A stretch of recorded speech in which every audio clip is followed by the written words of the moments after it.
Welcome back, guys. Today I'm going to show you how to find and install a game called F1 Mobile Racing.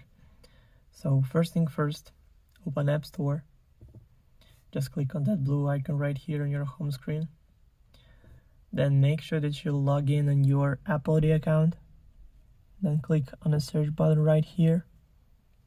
And in the search bar, type in F1 Mobile Racing and go search. Then scroll down a little bit until you find the game. So click on that, then click Get, then Install, then confirm installation through Face ID or Touch ID, or using password from your Apple ID account. So now it's all done.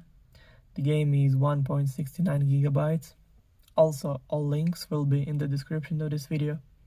Hope you guys enjoy. Thank you for watching. Please like and subscribe for more. Bye.